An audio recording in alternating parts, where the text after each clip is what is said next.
Welcome back to another episode of the Rankable podcast. I'm your host, Garrett Sussman of iPullRank. And gosh, I'm so excited. This week, we're talking about super topical, like the analytics apocalypse, if you will, coming up. But I am joined by none other than Jess Joyce. Jess is freaking awesome, SEO consultant, awesome personality on Twitter and LinkedIn, always sharing from our community, always giving great tips and her perspectives. She's a internet resident, if you will, previous web developer. I can't even talk today. Loves technical SEO, back in the day from GeoCities all the way to Webflow, everything in between.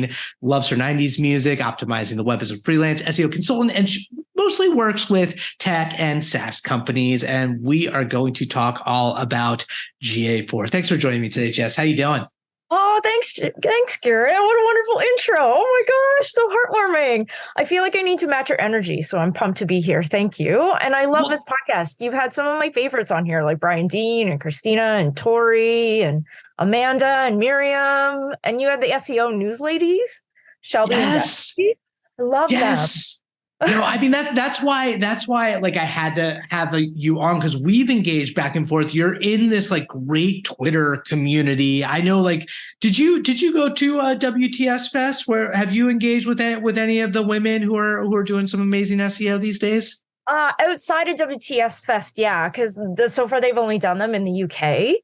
Right. And I'm all in Canada, raising the Canadian flags. Yeah. So I have a ticket for hopefully in September for Philly. Yeah. That's super exciting. Yeah. I still, I transparently, this is an embarrassing confession. I haven't done a major SEO conference yet because of pandemic, 3 years, and it hasn't come up. And I want to like be able to spend time in person. Like, what's your totally random, what's your favorite experience meeting someone from the SEO community that you met on Twitter in person?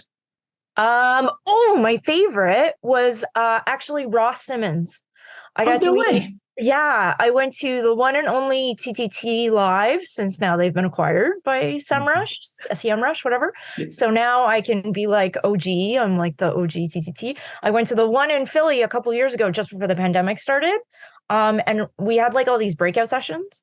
And Ross walked right up to me and we started and had like the most genuine conversation. I will never forget his kindness. He's just the best. He seems like the nicest guy. I remember he's, despite being in Canada as well, I'm a football guy. He loves the Philadelphia Eagles. And I was always like, dude, we've got that kid. There's something with sports tribe fandom. But yeah.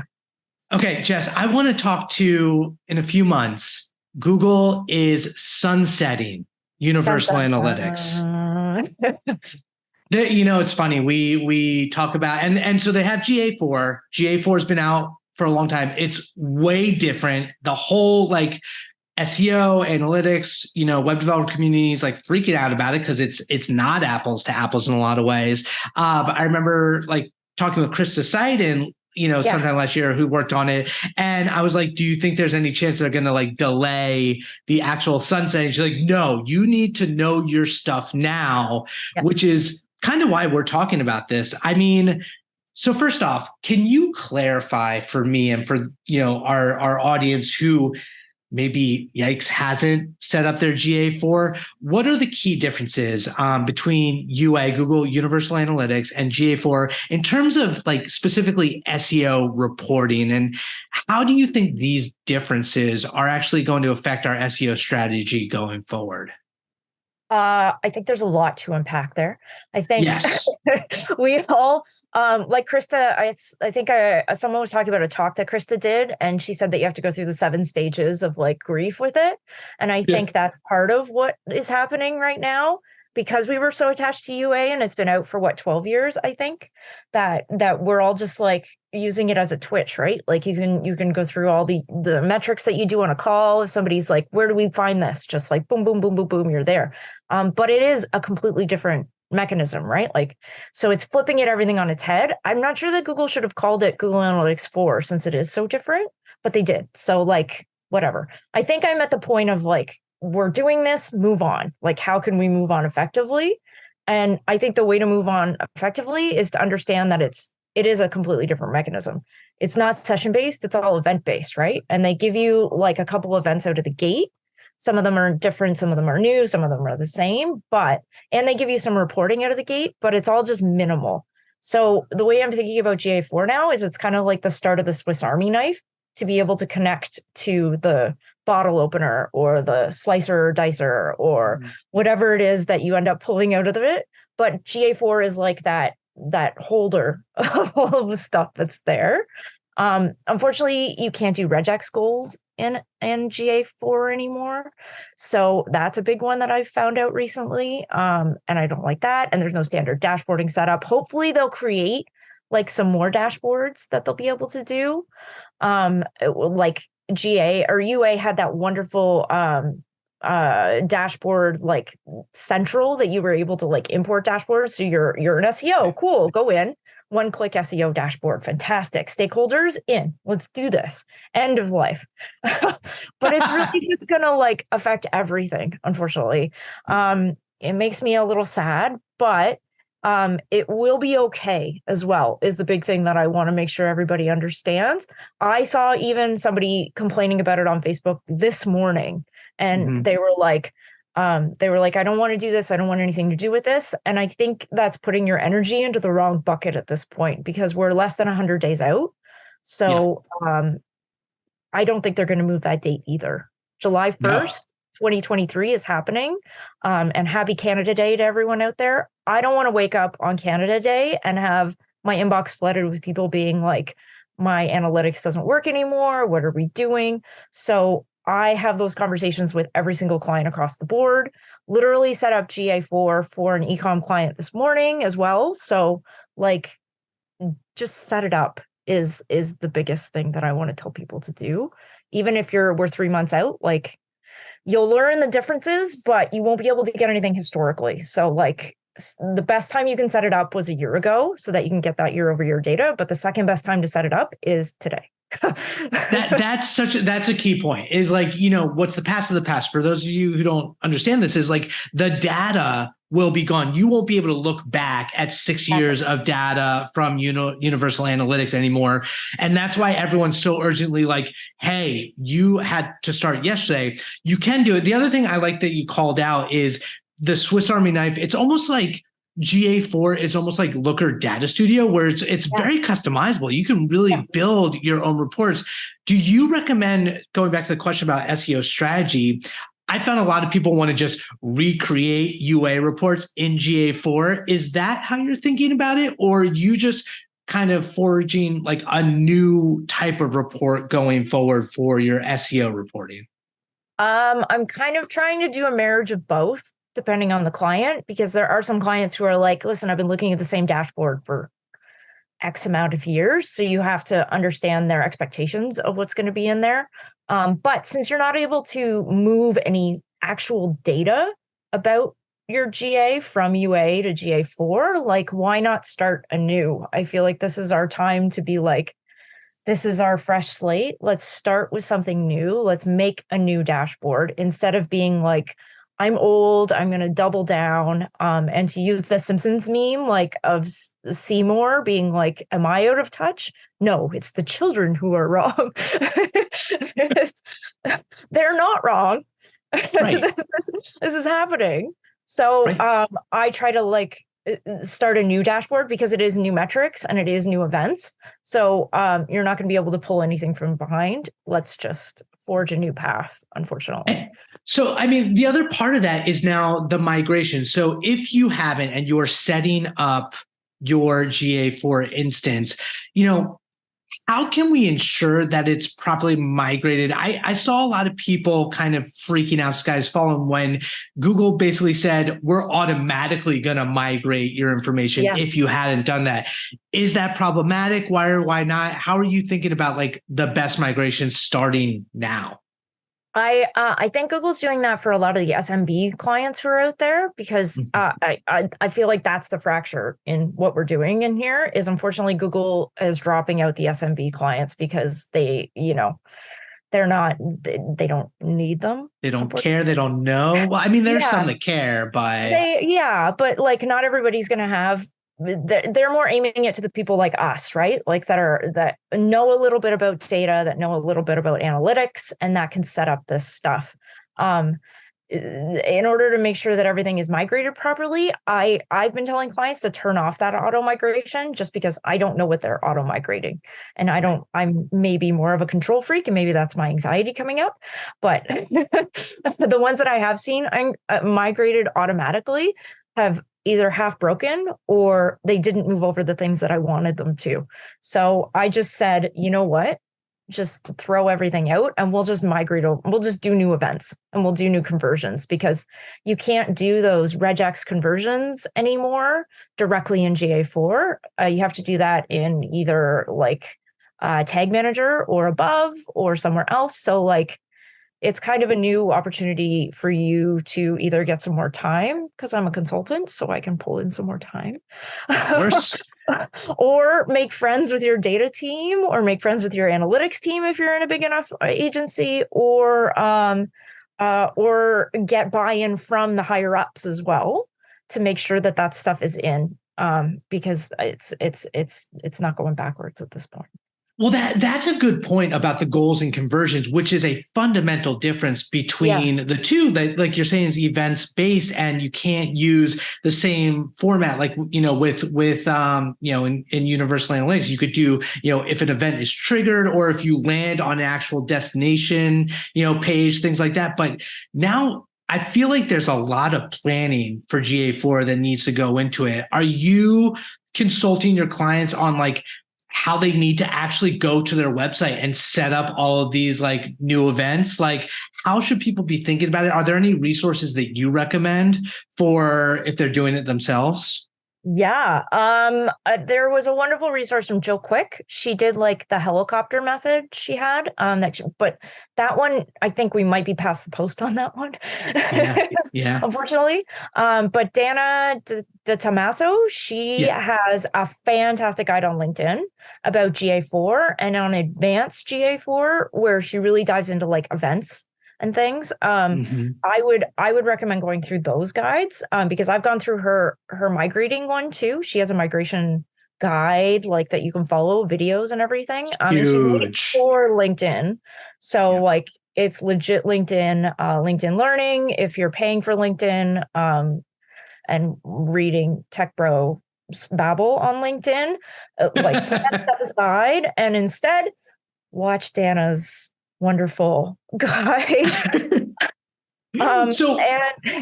And go that way instead. So what can we get excited about though from an SEO perspective with like with GA4? Like, what new SEO related data and metrics will we have access to, and how are you thinking about in terms of like what insights can you service to optimize our SEO efforts more effectively? Yeah, I've kind of like I said, I'm at the end of the grieving process. So as much as I can like complain, let's put our energy into being positive about this, because we can't do anything else. So I'm excited at the fact that this is now also going to be tracking product analytics. I have a client who's migrated completely and using it for their product analytics, and now we have to do more work on our side for the marketing analytics, which is something like we can handle now. So it's great. It's tracking everything in product and tracking everything on marketing. And now we're going to have to pull through the insights, and we're going to have to use, Data Studio, Looker. I'm not there yet with Looker, but I'll get there. Use Looker to create some beautiful dashboards for everybody and the stakeholders and make sure that that's all connected. And the most exciting part I'm excited for is that you can now track that entire funnel all the way back to organic. So that was something that was more difficult with UA. And we had to do event-based and like conversion-based, and you had to add in all these custom events and do all these other things. And like, oh, I'm adding something into the product. This is hard. Whereas now you can just add an event and Bob's your uncle, and congratulations, you'll be able to track that through your entire funnel and have that data. The client that I have that's using it for its product data, they're actually having an okay time with it. As much as it was like a grumble at the start, the Seymour, am I old? No, it's just the children. They're actually to the point of like, they're using it and it's being effective instead of using something that's like incredibly expensive, which is it also has value. But I honestly think that it's going to have value as the program, as GA4 grows and evolves. Is there problems with GA4? Yes. I even got errors this morning when I was preparing for this lovely podcast. Yeah. So, always errors. Are there going to be bumps along the way? Yes. But I think it's going to be a better measurement model moving forward. And you'll be able to track things in apps as well. So if you're also have an app that's attached to your website, you can track your data in your website and your product and your app and have that wonderful flow through the entire interwebs of 23. I was going to say the funnel thing is really cool because that is built into these custom reports. Like they give you the ability to really easily create these funnels. That said, I've heard a lot of people, when we begrudge GA4, there is stuff missing, like the regex and other aspects that hopefully once everyone's forced to use it, they'll hear like the loud voices and like fix what's missing going forward. But from your perspective, how will the changes in tracking and reporting affect our ability to measure SEO performance across like different devices, platforms, channels? I know there used to be issues like segmenting is different in GA4 and stitching is difficult. How are you looking at all that? I am trying to hedge everyone's expectations that it's not apples to apples is the biggest thing. And then trying to understand that people have like sessions was a metric, but now they're doing session starts as an event. So that's like a completely different way of looking at the data. And, in an ideal world, we would have had GA4 all set up a year ago so that you'd be able to look at your metrics. But like, unfortunately, we're all going to hit this pass of July 1st. So the biggest thing is just making sure that everybody understands that this is a whole new way of tracking and things are going to look different and it's going to be okay. And we're going to make new dashboards and make friends with the people who know about data at this point. I was out with somebody who does data engineering last night, and she will become my new BFF, is really what I've learned. And she had the most wonderful energy of like calm, wonderful, like moving through. And I was like, you know what? I think we could all learn something from that she's a data engineer and she's calm. I'm going to be calm from here on out. I'm not going to start freaking out and yelling at people about GA4 being over. Because like you said, GA is going to listen to us at a certain point. The voices will get louder. And I think Krista has even shared information back to the GA team. They brought back bounce rate. So like we got something. Yeah. And they don't have AMP, which I think people like, even though that was like controversial recently. I mean, who likes AMP? Who likes AMP? Yeah. Well, you can make your site faster without AMP is my end of yeah. But this is not a whole episode about AMP. That said, and we were talking a little bit about this before the podcast, but like beyond GA4, it is also an opportunity. There are alternatives out there for analytics tracking. What are you recommending to clients? Are you saying do this GA4 thing, or are you even suggesting like the Adobe Analytics of the world and these competitors? What are you thinking? I think there's some people who use a little bit of both. I've found every once in a while I'll stumble on somebody who's using one of those privacy analytics and they've been using them for a while. So that's just an opportunity to me, is to open up the conversation and have a conversation about how do you guys feel about privacy? Because that's a legit concern. Like, and the conspiracy theorist in me thinks that that's why GA is doing this whole thing, is because there are legal battles out there and they couldn't end them. And, whatever, they're just like, fine, we'll make a whole new version. It's okay, fine. Now we're GDPR compliant. Now we're PII compliant throughout the entire web. So there are alternatives out there. My personal favorite is Fathom Analytics. I think they're fantastic and they care about their users.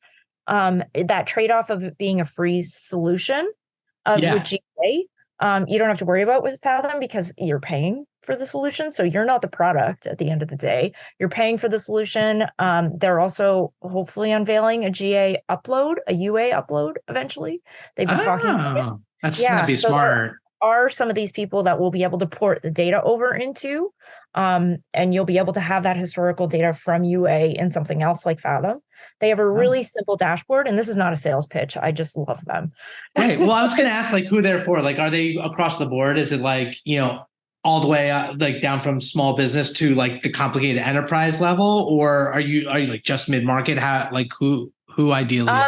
I think ideally they're aiming at the small businesses because of their dashboard being really simple, but the amount of traffic that they can handle is upwards of incredible amounts of traffic. They actually have a Formula One team as a client, which is like a brush off your shoulders, I think, kind of thing. So they can handle it. And they're doing a lot in the background to do that. I just think there's other options out there. So like if you hate GA4 and you're against it with everything in your heart and soul and privacy on the internet, or you just want to complain about it, there's options out there, and there's people who have made options out there. Like that's the internet that we know, right? Like there's a problem. Okay, I'll create a company to solve it. And there's companies out there that will solve that for you. It's like whether you're listening to this, you're an SEO or a marketer, if you're in digital tech, digital marketing in any capacity, it's like you have to adapt to new tools and learn them, whether it's a brand new one or GA4. I'm curious, as you've been playing around with GA4, are there any new features or like functionalities that we should be aware of that maybe could help us improve our SEO performance or reporting? I think that the biggest one that I'm looking forward to is the machine learning insights that they're going to start bubbling up a lot more. There isn't a lot yet, but and it's kind of error prone at the moment. AI and machine learning these days, Google's not doing so hot with that. Yeah, maybe they need some more AI insights in there. Maybe it'll connect with like ChatGPT or something at some point. I don't know. This is just like my big brain thinking, but I'm excited that the more data that they get into GA4, the more machine learning insights they'll be able to pull out of that, and they'll be able to be like, oh, you're looking at all the like sources that you're getting all this data from, and you're looking at all your data sources. Oh, you've got a lot of sources from Reddit in a month. That's cool. And hopefully they start surfacing up things like that. Like you've had a spike in Reddit traffic, or you've had a spike in whatever traffic. This is something that you should tell your stakeholders, and it'll make our jobs a little easier. So I mean, we're going to hear more and more of this over the next few months as we get closer to July. If there was one big, aside from, as you keep saying, stay calm, everything will be okay, is there one big takeaway for SEOs when it comes to GA4 from your perspective? Like, what big piece of advice would you give? I'd say is just install it and start playing around with it. Honestly, it's going to be hard for all of us. So it's okay. There's BigQuery out there if your data gets big enough that you need to put it somewhere. And apparently it's pennies on the dollar to be able to store your information up there. So it's not going to be too expensive. I have a friend who's storing like gigabytes and gigabytes and gigabytes of data in BigQuery, and his bill is less than $10 a month. So that's huge. It's not bad. And then if anything doesn't exist in GA4, you can pretty much create it in Data Studio, or you can use GTM to have your events or whatever you need to do. So that's why I think they're pushing us to make sure that the way that you're adding it is through GTM, which will be awesome, actually. And it'll help your speed score, I think. I mean, that's cool. No, I think it's a lot of great insights. I think you've hyped us up while keeping us like realistic, because I think that's what everyone needs to understand is like the expectations. I feel like it's important to stay in the middle, right? Because it's like, it's easy to exaggerate about why it's awful. And it's easy to underrate why it, might actually help. But either way, here we are. Jess. Calm and GA4 on, right? Yeah, I like it. We'll start the meme. Read the documentation, learn it. Just get into it. It's fine. Okay, Jess, let's do some rapid fire rankings. Are you down? I'm down. Yeah. Okay, let's turn on the music. We're gonna get the timer going. I'm gonna ask you. Here we go. Get your answers ready.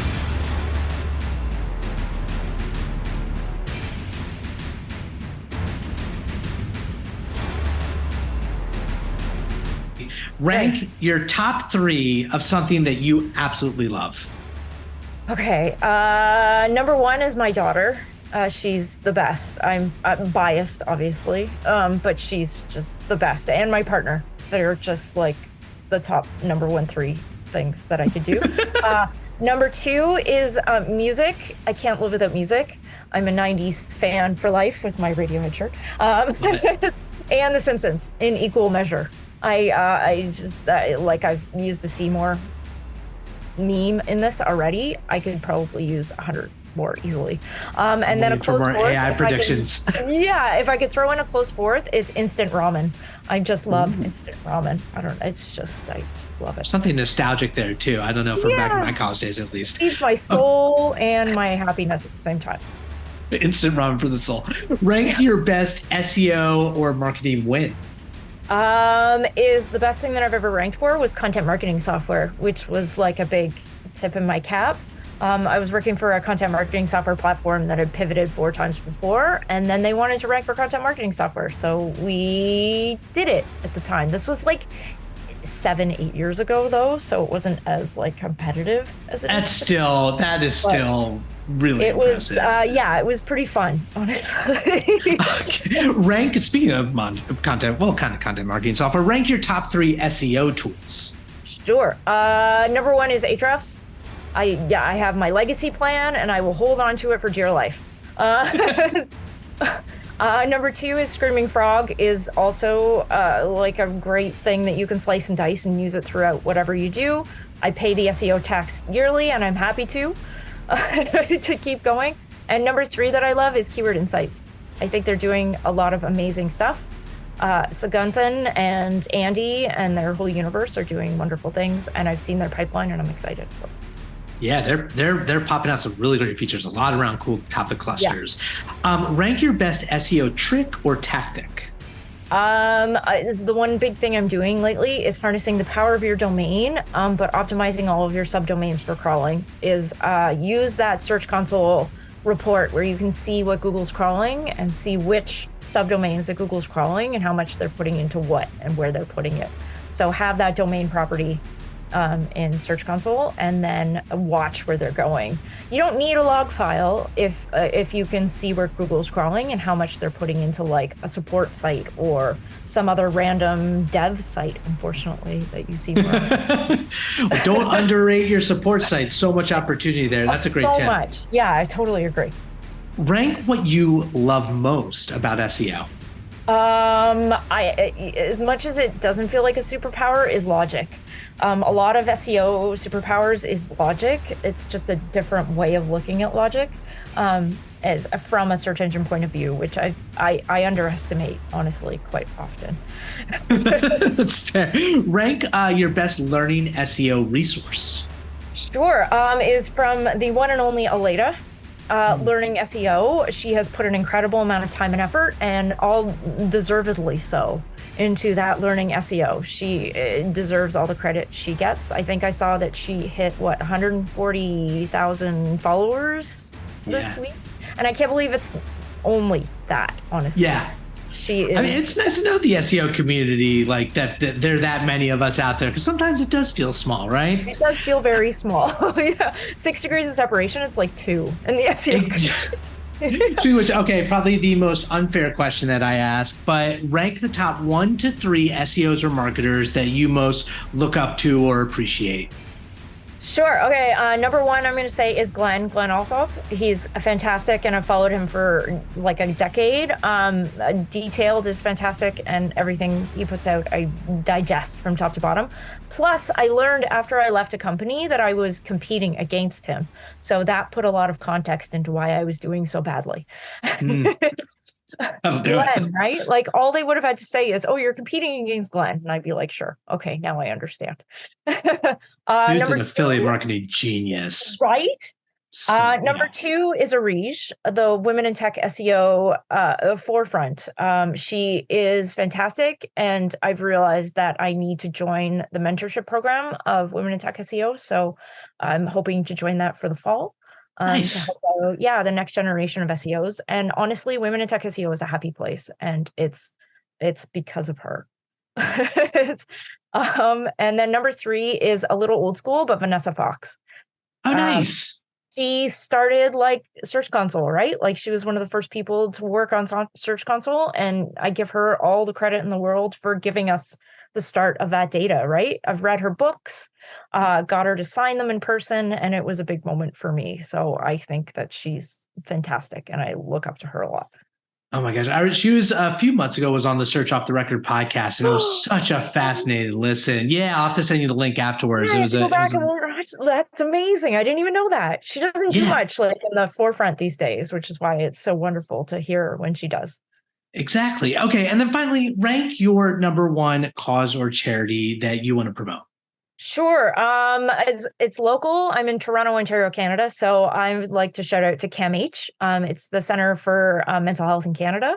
Nice. It doesn't get enough shout outs, and they do wonderful work in Canada, especially with all of us coming out of a pandemic and being like outside people. How do we talk to each other? Oh, right. This is hard. It's and I'm also wanted to put up my hand and say that I have anxiety. So I'm always happy to shout them out and put more wonderful knowledge into their space. I feel, and not even to diminish anxiety, there's so much to be anxious about. I feel you 100% these days, whether it's internal or external.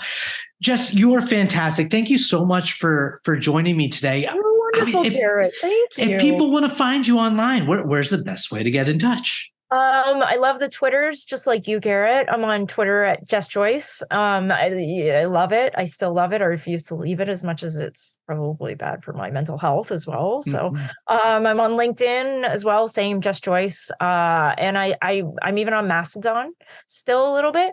I'm an admin of the SEO community on Mastodon, which is wonderful. So if people end up going there, it's a nice little place. And then it's quiet but personal, right? Yeah, it is. And there's still some wonderful people there too. So I know Rand is spending a bunch more time there. So you can get insights in a different way on Mastodon if you feel necessary. Awesome. Well, thank you so much for being my guest. This has been awesome. Thank you so much for having me. This is amazing. Absolutely. So my name is Garrett Sussman of iPullRank. This has been another episode of the Rankable podcast. We will catch you next week.